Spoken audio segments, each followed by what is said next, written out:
사랑하는 영락교회 지체들에게 주 안에서 평화 인사를 전합니다. 오늘은 2025년 4월 9일 수요일입니다. 오늘의 묵상 본문은 마태복음 16장 1절로 12절까지의 말씀입니다. 오늘 본문 말씀 16장 1절부터의 말씀은 이렇게 시작합니다. 바리새인과 사두개인들이 와서 예수를 시험하여 하늘로부터 오는 표적 보이기를 청하니. 지금 바리새인과 사두개인들이 예수님을 따라다니고 있죠. 사두개인들은 서기관들이겠죠. 이들이 메시아를 찾기 위해서 이제 왔다기보다는 주님을 시험에 빠뜨리기 위해서 또는 주님을 시험에 들어서 정죄하기 위해서 따라다니고 있는 거죠. 근데 이들이 주님을 따라다니면서 칠병이어의 기적과 수많은 사람들을 고치는 것, 말 못하는 사람이 말하고 장애인이 온전하게 되고 다리 저는 사람이 걸고 맹인이 보는 것을 보았죠. 무리와 함께 보았습니다.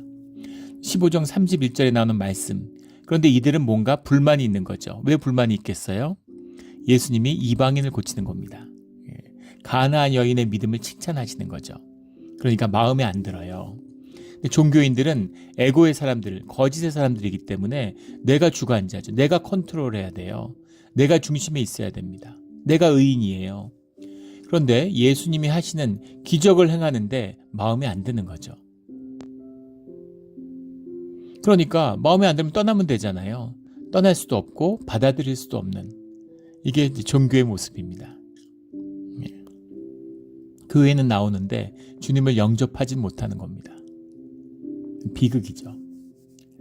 그들을 시험하여 하늘로부터 오는 표적 보이기를 청하니, 표적이라는 건 세메이온, 사인이죠. 사인. 본질의 세계가 현상으로 현현하는 거잖아요. 실제화되는 건데 이 현상 세계에서 본질의 세계의 것을 보여달라는 겁니다. 보여줬잖아요. 그런데 그걸로는 안 돼. 다른 것 좀 보여줘. 우리를 한번 그냥 뭔가 이렇게 완전히 압도할 수 있는 뭔가를 좀 보여줘. 그런 거죠. 파워를 보여달라는 겁니다. 가난한 사람 도와주고 뭐 배고픈 사람 먹여주고 눈먼 사람 눈뜨고 이런 거 말고 뭔가 하늘에서 떨어지는, 하늘을 열고 무슨 천군 천사가 내려오고 막 이런 걸 좀 보여주면 압도되겠죠. 로마를 좀 물리쳐주고 우리 이스라엘을 제국으로 세워줄 수 있는 그런 힘을 좀 보여줘. 그럼 다 무릎 꿇고 경배하겠죠. 그 시대, 로마 시대, 옥타비오누스를 아우구스투스로 황제로 신의 아들이라고 세이비어라고 고백하는 자들이잖아요. 먹고 살 수 있으니까, 떡의 복을 내려주니까. 그런데 그 이상의 힘, 그보다 더한 파워를 한번 좀 보여줘. 우리 마음에 좀 흡족하게 해줘. 이런 이야기죠. 주님 이적을 보여주시면 믿겠습니다. 주님 이것만 들어주시면 제가 믿겠습니다. 절대 못 믿고 절대 그런 기적을 볼 수 없습니다. 왜냐하면 보여서 믿는 게 아니라 우리가 믿는 것을 보기 때문이죠. 이게 창조의 섭리예요. 우리 눈의 구조, 뇌의 구조도 그렇게 되어 있습니다. 무슨 기적을 봐도 절대 믿지 않아요. 자녀들을 생각해 보시면 알 겁니다. 부모에게서 낳았는데 어렵고 힘든 이 이민의 땅에서 얼마나 부모님이 고생하면서 날 키웠을까. 고마운 거죠. 감사한 겁니다. 마음이 열리면 감사한 거예요. 그런데 현상에 쏘으면, 세상에 쏘으면 어떻게 되나요? 단절이 되면 어떻게 되나요? 부모가 나한테 해준 게 뭐가 있어? 이렇게 되는 거죠. 남들처럼 뭐 집을 사줬어, 뭐 건물을 사줬어, 기업을 물려줬어. 나한테 해준 게 뭐야? 남들처럼 공부를 시켜줬어. 뭐 이렇게 되는 겁니다. 감사가 없어요. 마음이 닫히면, 본질의 세계에 닿지 못하면, 생명을 만나지 못하면 감사가 없는 겁니다. 기쁨이 없어요. 맨날 환경 탓, 조건 탓, 남 탓하면서 사는 겁니다. 그런 사람들이 무슨 은혜를 만나고 무슨 감사를 만나겠습니까? 이게 종교인의 모습인 거죠. 2절에 예수께서 대답하여 이르시되 너희가 저녁에 하늘이 붉으면 날이 좋겠다 하고 아침에 하늘이 붉고 흐리면 오늘은 날이 굳겠다 하나니 너희가 날씨는 분별할 줄 알면서 시대의 표적은 분별할 수 없느냐. 너희들이 그렇게 표적을 잘 보고 분별을 잘 하면서 왜 시대의 표적은 보지 못하느냐, 이렇게 말씀하시는 거죠. 못하는 것이고 또 안 하는 것이죠. 이미 봤다는 거죠. 그런데 내가 내 에고를 꺾지 않으니까, 십자가가 없으니까 받아들이지 못하는 거예요. 가룟 유다의 모습이죠. 심지어 3년을 제자로 따라다녔습니다. 다 알아요. 마지막에 십자가의 길을 가신다는 뜻이 뭔지를 알아챈 사람도 제자 중에는 12제자 중에서는 가룟 유다밖에 없죠. 그리고 마리아밖에 없습니다. 그런데 그 길을 갈 수 없는 거죠. 내가 갈 수 없다고, 주님이 그 길을 못 간다고 우리를 책망하시나요? 우리를 무슨 저주하시나요? 그 길을 갈 수 없는 그 애통함, 비통함으로 주님 앞에 나와야 되는 거죠. 그런데 나는 의로워요. 나는 악할 수 없어. 나는 음란하지 않아. 적어도. 그래서 주님이 잘못됐고 주님이 잘못된 길을 가고 있는 거죠. 상대방을 정죄하는 겁니다. 부부가 관계가 나빠져요. 그래, 나는 잘못한 게 없지. 와이프가 잘못했지. 내가 잘못한 게 뭐가 있어.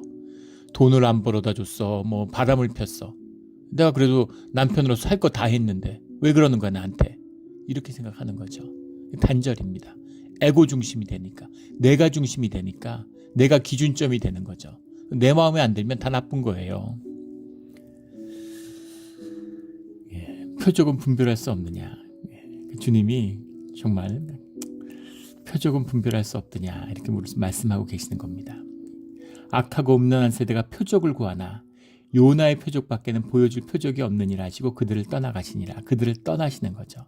주님이 그들을 떠나세요. 창기와 세리와 함께 하시는 주님이 그 경건하다는 종교인들을 떠나는 겁니다. 이것이 신앙이고 신앙의 실제예요. 주님은 종교 가운데 머물지 않으세요. 종교가 악하고 종교가 나쁘다는 게 아닙니다. 종교 안에 신앙이 담기고 경건한 유대인들에게 하나님의 성령이 임하죠. 그러나 옷은 옷이고 몸은 몸이에요. 때가 되면 옷을 갈아입어야지. 때가 되면 옷을 벗어야죠. 20살 됐는데 때때 옷 입고 7살 때 옷 입고 옷이 끼어가지고 몸이 옷 때문에 안 자라. 근데도 옷을 못 버려. 옷이 나니까. 이거 명품 옷인데 어떻게 버려. 이 옷으로 내가 존경받는데 그러면 옷보다 악한 것이 없죠. 생명을 죽이니까. 그런 겁니다. 요나의 표적밖에는 보여줄 표적이 없느니라. 주님이 십자가의 죽음과 부활을 이제 말씀하기 시작하시는 거죠. 물론 요나의 표적과 주님의 표적은 십자가는 다르죠. 질적으로. 요나가 큰 물고기에 먹힌 건 불순종 때문이지만 주님의 십자가는 순종 때문입니다. 그리고 요나는 죽지 않았죠. 현상으로 보면 죽은 것 같았지만 죽은 줄 알았는데 살아 있었던 것이고 예수님은 완전히 죽었다가 생명으로 부활하신 겁니다. 근데 현상적으로 보는 현상의 눈에는 요나의 표적이나 예수님의 표적이나 그 차이를 못 느끼겠죠. 요나의 표적이 있으면 너희들이 그것을 시대의 표적으로 알아듣느냐. 사실은 말씀이 임하고 주님의 표적이 임해도 예수님이 오지 않아도 아는 사람은 알아요. 세례 요한은 주님을 기다리고 메시아를 알아보잖아요. 근데 몰라보는 자들은 따라다니면서 그 삶과 이적을 다 보면서도 못 받아들이는 겁니다. 정죄하고 죽이려고 그러고 모해하고 음해하고 이러는 거죠. 이것이 진실의 길에서 드러나는 거짓의 모습이다. 거짓의 사람들이 드러내는 모습이다. 라는 것을 보여주고 있는 것이죠. 5절에 제자들이 건너편으로 갈새 떡 가져가기를 잊었더니 먹을 떡을 가져다니면서 나누어 먹는데 떡을 안 가져갔던 것 같아요. 예수께서 이르시되 삼가 바리새인과 사두개인의 누룩을 주의하라 하시니 제자들이 서로 논의하여 이르되 우리가 떡을 가져오지 아니하였도다. 예수께서 아시고 이르시되 믿음이 작은 자들아 어찌 떡이 없으므로 서로 논의하느냐. 떡을 어떻게 놓고 왔을까? 5병이여 7병이여의 기적을 경험하면서 뭐 떡이 남아 돌고 시컷 먹고 이러니까 떡에 대한 그 관심이 이제 별로 없어져 떡을 잊은 겁니다. 떡을 잊어요. 근데 예수님이 누룩을 얘기하니까 떡을 갖고 하지 않았다고 얘기하시나 보다. 우리가 떡을 깜빡했구나. 그런 뜻으로 받아들였다는 거예요. 이 말씀을 처음 읽으면 이상하죠. 이 말씀을 읽으면 제자들은 바본가 이런 생각이 들잖아요. 누룩을 얘기했는데 왜 떡을 가져오지 않았다고 그걸 얘기하는 줄 알고 의논을 했을까. 바리새인과 사두개인들의 누룩을 주의하라. 주의하라라는 말이 호라테, 카이, 프로세케테라는 말인데 호라테라는 말이 와치. 지금 주의하라보다 더 강력한 말이에요. 원문이. 잘 관찰하라. 그리고 깨달아라 이런 말이죠. 프로세케테 이런 게 beware of 이런 거죠. 깨달아라. 자, 주위에서 잘 보고 깨달아야 돼. 바리새인과 사두개인들의 누룩을. 근데 누룩을 얘기했는데 왜 빵으로 착각했을까? 누룩이라고 하는 말이 우리 뭐 영어 성경에 보면 leaven, 효모죠, 효모. 사우어도 뭐 이런 말. 사우어도라는 거 드셔보신 분들 많이 계시죠. 이탈리아 요리 이런 데 가면은 사우어도 이런 거 주잖아요. 그 빵이 시큼한 빵. 근데 이 누룩의 원문이 지메스라는 말입니다. 우리 영어에서 효모를 이스트라고 그러죠. 이스트가 네덜란드어 기스트에서 온 거예요. 네덜란드의 기스트는 이 헬라어 마기아라는 말에서 왔습니다. 기스트. 이가 이제 이스트가 된 거죠. 영어에. 근데 여기서 나오는 말은 이제 지메스라는 말인데, 지메스라는 건 이 사우어도의 빵. 사우어도의 빵은 뭐냐면 자연 발효된 빵을 말하는 거죠. 우리가 하는 이스트하고는 좀 다르죠. 자연 효모빵이에요. 뭐 빵 얘기를 잘 모르고 뭐 복잡하게 할 수는 없지만 자연 발효시키려면은 효모하고 섞어서 36시간인가를 기다려야 된다고 그러죠. 그 사우어도 빵 먹어보고 그 맛있어가지고 이게 뭐 몸에도 좋고 소화도 잘 되고 이 당연하겠죠. 이 이제 프로바이오틱이 살아 있으니까. 사람들이 먹어보면 소화 잘 되는 것도 느끼고 독특한 그 향취가 있잖아요. 향취가 약간 시큼한 맛이 나는데 또 그 맛이 있죠. 그래서 사우어도를 먹으니까 그걸 만들려면은 오랜 시간이 걸리는 겁니다.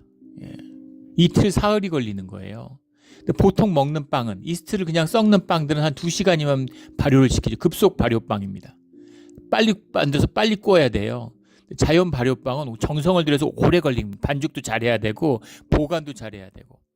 사워도 집에서 만들다가 이제 그 썩어가지고 곰팡이 펴가지고 버린 분들 얘기들 가끔 듣지. 처음 시도하면 2-3번 그런 일이 있다는 거죠. 그런데 이 바리새인들과 사두개인들이 사워도를 먹는 겁니다. 무슨 의미겠어요? 좋은 빵을 먹는 거죠. 좋은 빵을 먹는 거예요. 그들이 갖고 왔는데 어린아이가 갖고 온 빵이 나누어지는데 바리새인이나 사두개인들은 가져온 빵을 나누지 않아요. 근데 그들은 좋은 빵을 들고 다닙니다. 종교인이고 좋은 빵을 받고 좋은 빵을 먹는 거죠. 정성으로 만들어진 빵.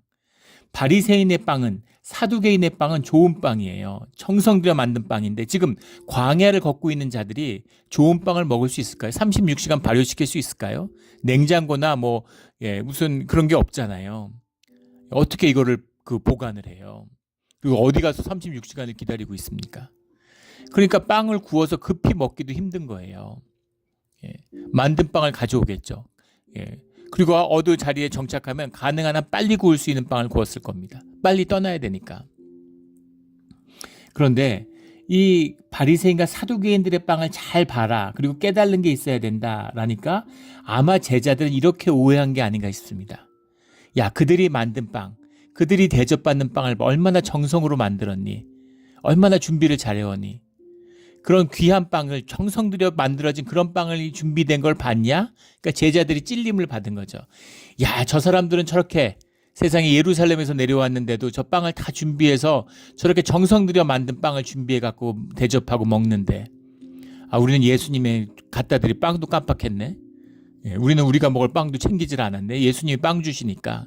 그러니까 그런 찔림을 받아서 빵이 있어야지 주님이 그 빵으로 이렇게 빵을 축사하고 떼어서 나눠지는데 우리가 나눌 빵도 안 갖고 왔구나. 이런 생각을 했던 것 같아요. 그런데 주님이 얘 떡이 없음으로 서로 논의하느냐. 지금 빵 얘기하는 게 아니잖아. 그 빵을 보고 너희가 깨달아야 되는 게 뭐겠냐라는 겁니다. 빵을 보고 깨달아야 될 게 뭘까요? 너희가 아직도 깨닫지 못하느냐. 9절 말씀에 떡 5개로 5,000명을 먹이고 주운 것이 몇 바구니며 떡 7개로 4,000명을 먹이고 주운 것이 몇 광줄이었는지를 기억하지 못하느냐. 어찌 내가 말한 것이 떡의 관함이 아닌 줄을 깨달지 못하느냐. 오직 바리새인과 사두개인의 누룩을 주의하라. 그러니까 이 빵에 대한 말씀은 뭐예요? 빵은 뭐예요? 생존의 표상이잖아요. 근데 그 빵이 생존의 표상이며 또한 거짓의 힘이죠. 다 빵 먹고 사니까 빵 문제만 해결하면 우리 얘기잖아요. 돈만 좀 있으면 먹고 살 문제만 있으면 예전에 뭐 어디 잡지에서 보고 제가 예화로도 쓴 적이 있는데 이혼 법정 앞에 서서 사람들 1,000명한테 물었다는 거 아니에요. 지금 들어가면 이제 도장 찍고 이혼하는 거예요. 이제 마지막 조정 기간이 끝나고 마지막 선고를 받을 이혼 확정 판결을 받으려고 가는 겁니다. 이혼 법원에. 예. 둘이 싫어서 이혼하면 되는데 뭔가 이혼하면서도 뻐그럭거리는 거죠. 법에 의지해서 이혼을 하려고 그래요. 이혼하러 들어가려고 그러는데 100만 불을 주면은 너희가 이혼 안 하면 오늘 이혼 안 하고 살겠다 그러면 100만 불 줄게. 그래도 이혼하겠니? 100만 불 거절하고 천쌍 중에 몇 쌍이나 그것을 거절했을까요? 예, 한 쌍도 없다는 겁니다. 100이면 100, 1000이면 1000 다 100만 불만 준다 그러면은 원수지어서 헤어지려고 그러는데 같이 살아보겠다는 거예요. 100만 불 있으면 뭐라도 하지. 예, 같이 살겠다는 겁니다. 그게 생존의 세계예요. 근데 생존의 세계의 신비는 미국에서 5천만 불 이상, 지금은 더 많겠죠. 한 20년 전에 본 기사였는데 미국에서 5천만 불 이상 그 슈퍼로또나 뭐 이런 거 된 사람들, 복권된 사람이 한 150여 명 되는데 그 사람들이 어떻게 살고 있냐를 추적했는데 다 이혼했습니다. 재산을 지킨 사람이 아무도 없어요. 신기하죠? 예. 예, 돈도 없던 사람들이 이자만 몇백만 불씩 쓸 수 있는데 도대체 돈을 다 어떻게 했을까요? 100만 불, 200만 불 써도 원금은 영원히 있었을 텐데 그런데 도대체 뭘 했길래 돈 다 까먹고 알코올 중독자 되고 마약 중독되고 가정은 다 깨지고 돈을 다스릴 권세가 없으니까 돈이 나를 다스리니까 돈이 나를 다스린다는 게 뭐예요? 마귀가 나를 다스린다는 거죠. 내가 복을 누리고 평강 속에서 잘 살라고 돈 줬을까요? 삶을 파괴하기 위해 준 거죠. 돈이 나쁜 게 아니죠. 돈을 다스릴 권세가 있으면 돈이 많을수록 좋겠죠.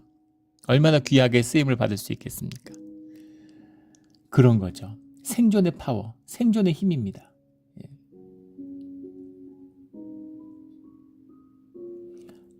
종교의 거짓이라는 건 결국 현상세계에 뿌리박은 거예요. 생존세계에 뿌리박은 거예요.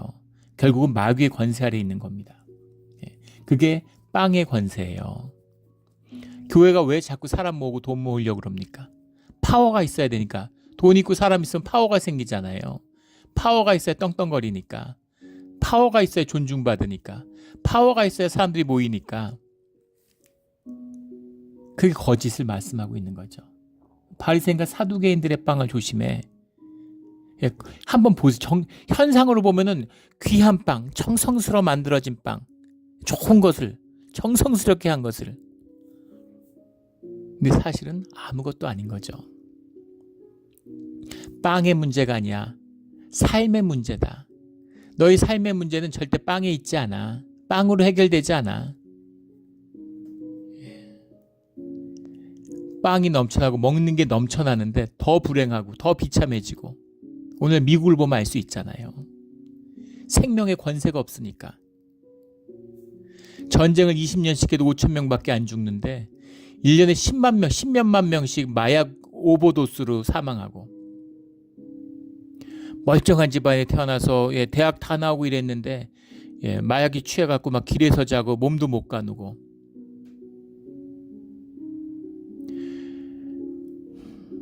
월남전 이후 미국이 전쟁을 하니까 미국은 전쟁을 안 하는 적이 없죠. 월남전 이후 지금까지 미국이 전쟁을 반세기 동안 하면서 죽은 군인보다 더 많은 사람이 시카고 한 도시에서 총에 맞아 죽는답니다. 매년. 근데 해결할 엄두도 못 내요. 수백만 명의 사람이 길에서 자고 길에서 먹는데 세계에서 가장 부유한 나라에서 해결할 엄두도 못 냅니다. 그러면서 더 부유해져야 된다고, 더 돈을 많아져야 된다고. 참 기가 막힌 얘기죠. 더 잘 살게 되면 더 좋아질까요? 예전보다 더 잘 살게 되는데 점점 더 비참해지는데. 이런 비극인 거죠. 이런 비극인 겁니다. 정말 가슴 아파요. 우리 막내가 이번에 대학을 가는데 그 친구들이 이제 어릴 때부터 그 같은 동네에서 초중 고등학교를 가족 다니니까 아주 친합니다. 집에 놀러 오고 근데 애들이 다 얼굴이 흑빛이에요. 대학 입시를 하니까 애들이 처음으로 이제 약한 세상에서 평가를 받는, 값어치를 평가받잖아요. 세상에서 널 어떻게 보는지, 네 경쟁력이, 상품적인 가치가 무엇인지를 평가받는 거죠. 그러니까 애들이 그 충격 때문에, 애가 그래요. 맨날 매일 학교가 초상집 같다고.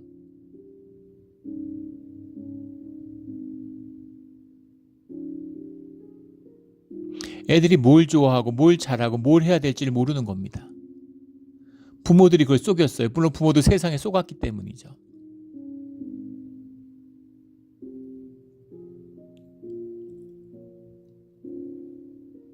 선생님 하고 싶어요. 선생님 하면 되잖아요. 돈을 못 번데 뭐는 뭐 학교 선생님들이 교실에 들어와서 무슨 직업하면 얼마 벌고 무슨 직업하면 얼마 벌고 이런 거나 알려주고, 삶과 꿈과 의미와 가치에 대한, 그게 불타올라야 될 나이잖아요. 세상이 아니라 우주를 구하겠다 이런 포부가 있어야 될 텐데 생존으로 짓눌러가지고 먹고 살 수 있을까? 먹고 살 수 없는데 뭘 하면 먹고 못 삽니까? 미국에서 애들 전부 다 겁줘가지고, 선생님들도 살아본 적이 없고 부모도 살아본 적이 없으면서 그 직업까지만 한데 이거 하면 안 돼. 죄다 의대 가라 그러고, 의대 못 가면 간호사 되라 그러고, 뭐 수학 못하면 또 뭐 경영 이런 거 하라 그러고, 뭐 법 무슨 변호사 되라 그러고.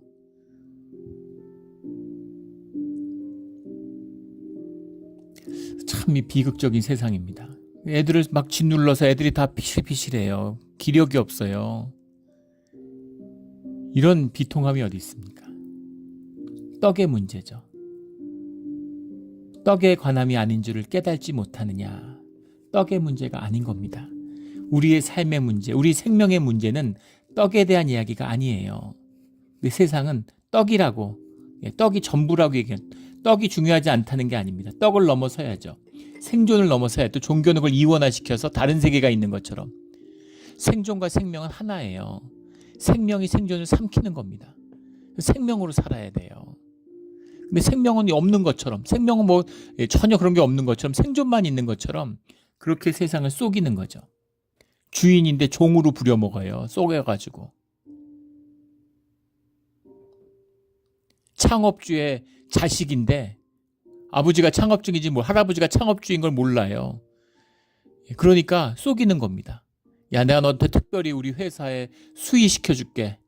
너 고마운 줄 알아야 돼. 너 버는 돈 중에 얼마 나한테 바쳐. 너 말 안 듣고 이러면은 뭐 휴가 간다 이런 소리 하면 그때는 해고야. 이러고 막 겁줘가지고 그런 거예요. 이게 우리의 생존입니다.